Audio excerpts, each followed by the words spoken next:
प्रधानमंत्री आवास का अगर कुत्ता भी मर जाए तो इंट्रो में कुछ ऐसा लिखेगा, नमस्कार मैं रवीश कुमार। मर गया कुत्ता, कुत्ते तो मर ही जाते हैं। ये कुत्ता पीएम आवास पर दुम हिलाता रहता होगा। 2014 तक भले ही मनमोहन सिंह कुछ नहीं बोलते होंगे, लेकिन उसे भी देखकर तो वो खुश रहता होगा। लेकिन 2014 के बाद मालिक बदलने पर कुत्ता भी तो बदल गया होगा। क्या 18 घंटे काम करने की बात करने वाले मोदी उस कुत्ते का ख्याल रख पाते होंगे?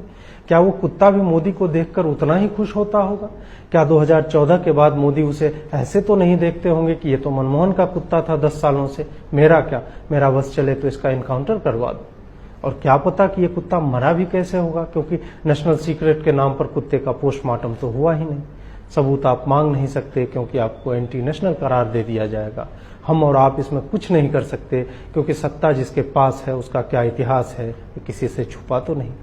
जब इस देश में जस्टिस लोया की संदिग्ध परिस्थितियों में हत्या हो जाती है तो कुत्ता तो फिर कुत्ता ही है, और वो कुत्ता भी कांग्रेस का है जिससे मुक्ति के लिए प्रधानमंत्री पिछले 6 सालों से लगे हुए हैं। आप सोचिए कि आखिर ऐसा क्या हुआ होगा कि कुत्ता मर गया। जानता हूं ये समय सवालों का नहीं है, लेकिन ऐसे कठिन समय में ऐसे सवाल पूछे जाने चाहिए। अगर हर मौत पर हमने बस मातम मनाकर अच्छी बातें कहकर किसी के कथित अपराधों को, भले वो बाद में गलत साबित हो जाए, याद करने का मौका छोड़ दें तो पत्रकारिता कैसी? रहमान मैग्सेसे अवार्ड इसलिए सबको नहीं मिलता। हमें कठिन सवाल पूछने चाहिए, वरना सवाल वाली पत्रकारिता गायब हो जाएगी। क्या इस देश के नागरिकों को ये जानने का हक नहीं कि उस कुत्ते ने सुबह में क्या खाया होगा? क्या हमें यह जानने का हक नहीं कि यह कुत्ता 2019 में ही क्यों मरा? मैं जानता हूं 10 सालों से कांग्रेस और देश का वफादार कुत्ता 2014 की मई में ही मार डाला जा चुका होता, लेकिन मोदी वो नहीं करते जो लोग उनसे उम्मीद करते हैं कि वो करेंगे। वो पहले विश्वास दिलाते हैं कि सब कुछ ठीक है और एक दिन कुत्ता मर जाता है, और वो दिन 2019 में आता है ताकि किसी को शक न हो।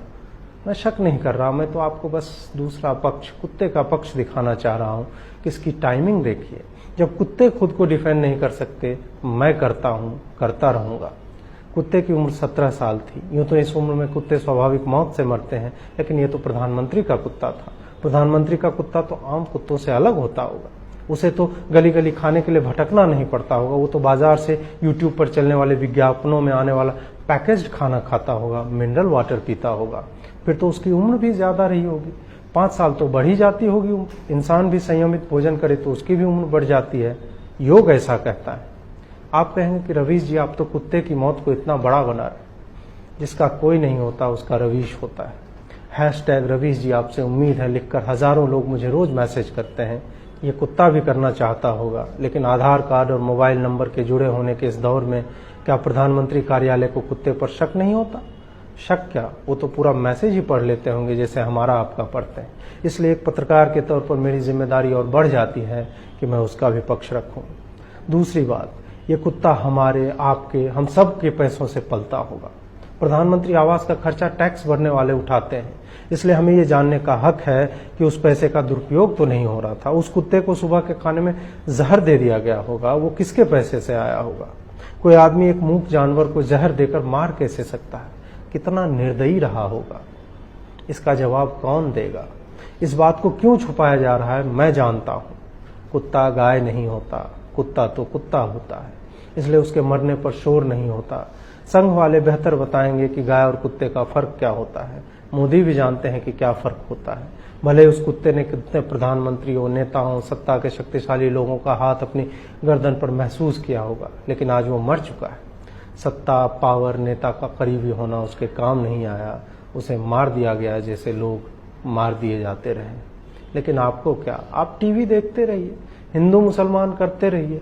अर्थव्यवस्था पर डिबेट शुरू नहीं होता कि ध्यान हटाने के लिए कश्मीर से 370 हटाने की बातें शुरू हो जाती हैं। उस पर डिबेट शुरू होता है तो कोई नेता अचानक से मर जाता है। आपको मूर्ख बनाया जा रहा है। जब आप लिखते हैं कि रवीश जी आपसे उम्मीद है, तो मेरी ये उम्मीद आपसे यही होती है कि आप भी रवीश बन जाएं। आप भी चीजों को वैसे देखें जैसे मैं देखता हूं, आप भी वैसे ही चर्चा करें जैसे मैं करता हूं।